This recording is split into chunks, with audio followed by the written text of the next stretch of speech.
Good morning, students. We are reading lesson 2nd of history, Socialism in Europe and Russian Revolution. And today we have to read from page number 26, 1.2, Industrial Society and Social Change.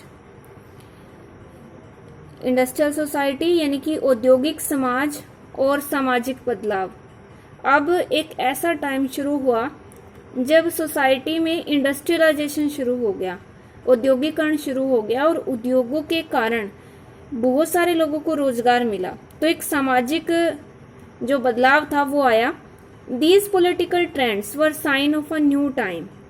जो कल हमने पढ़े थे, radicals, conservatives, moderates, तो इन लोगों के कारण कुछ नए पॉलिटिकल ट्रेंड सामने आए और ये नए टाइम के, न्यू टाइम मतलब एक नए समय के साइन थे, संकेत थे। It was a time of profound social and economic changes. और यह जो समय था वो बहुत गहरा, प्रोफाउंड मीन्स गहरा, गहन सामाजिक और आर्थिक बदलावों का समय था। It was a time when new cities came up. यह वो समय था जब नए नए शहरों का उदय हुआ, क्योंकि जब इंडस्ट्रीज लगी, उन उद्योगों में काम करने के लिए लोग वहां जाने लगे और वहीं पर रहने लगे, शहर बसने लगे। And new industrialised regions developed, और नए नए औद्योगिक क्षेत्र विकसित हुए। रेलवेज एक्सपेंडेड, अब उस सामान को बाजारों तक लाने के लिए रेलवेज का निर्माण हुआ, तो वो एक्सपेंड हो गई, बढ़ गई। And the industrial revolution occurred, और इससे औद्योगिक क्रांति आ गई। Industrialisation brought man, women and children to factories, और इस औद्योगिकरण ने सभी आदमियों को, महिलाओं को और बच्चों को फैक्ट्रियों तक ला दिया, यानी कि अब वो काम करने लगे। Work hours were often long, काम का जो टाइम होता था वो काफी लंबा होता था। एंड वेजेस वर पुअर, और वेतन बहुत कम होता था। अनएम्प्लॉयमेंट वॉज कॉमन, बेरोजगारी जो थी वो आम थी, वहां अक्सर देखी जाती थी। Particularly during times of low demand for industrial goods, खासकर उस टाइम में जब औद्योगिक सामान की जो मांग थी वो कम होती थी, तो तब ऐसा होता था कि लोग, अनएम्प्लॉयमेंट उनको घेर लेती थी, बेरोजगारी आ जाती थी। Housing and sanitation were problems, अब इतने सारे जो लोग थे वो शहरों में जाकर बस जाएंगे, तो वहां हाउसिंग की समस्या आएगी, रहने की, और सैनिटेशन मतलब साफ सफाई की। सिंस, क्योंकि टाउन्स वर ग्रोइंग रैपिडली, क्योंकि जो शहर थे वो तेजी से बढ़ रहे थे, उनपे जनसंख्या का दबाव बढ़ रहा था। Liberals and radicals searched for solution to these issues, और जो उदारवादी और रेडिकल्स थे वो इन समस्याओं का हल खोजने की कोशिश कर रहे थे। Almost all industries were property of individuals, जो सारी इंडस्ट्रीज थी वो इंडिविजुअल्स की थी, यानी कि गवर्नमेंट का उनके ऊपर कोई अधिकार नहीं था, वो निजी व्यक्तियों की थी।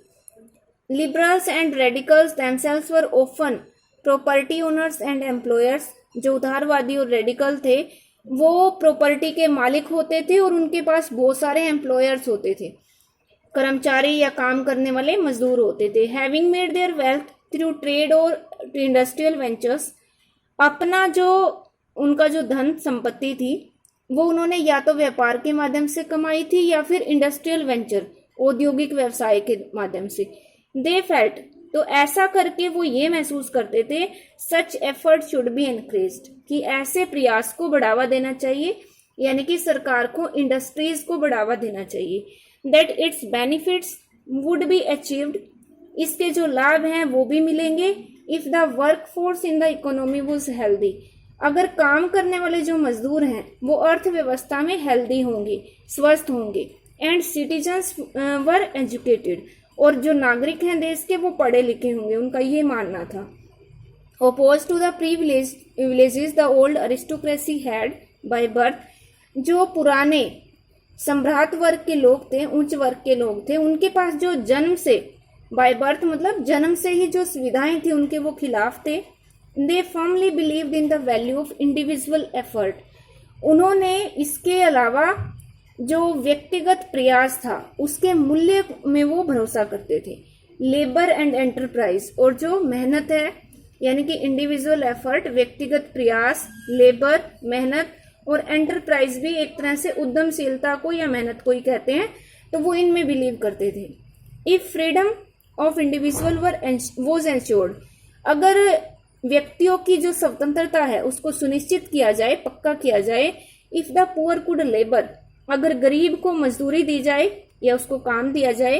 एंड दोज विद कैपिटल, और जिनके पास कैपिटल है, कैपिटल का मतलब यहाँ पे पैसा, could operate without restaurant, without restaurant, बिना रोक टोक के उनको काम करने दिया जाए, जिनके पास पैसा है।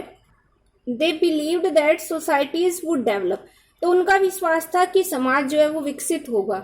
Many working man and women who wanted changes in the world rallied around liberal and radical groups, बहुत सारे लोग जो वर्किंग थे, काम करते थे इंडस्ट्रीज में, उनमें मैन वीमेन दोनों शामिल थे, जो दुनिया में कुछ बदलाव लाना चाहते थे, तो वो इन लिबरल्स और इन रेडिकल ग्रुप के चारों ओर रहने लगे या रैली करने लगे। And parties in the early 19th century, और जो 19th सेंचुरी में कुछ पार्टीज थी जो इनका समर्थन करती थी, कुछ बदलाव लाने का, चेंज लाने का, तो वो उनके इर्द गिर्द घूमने लगे।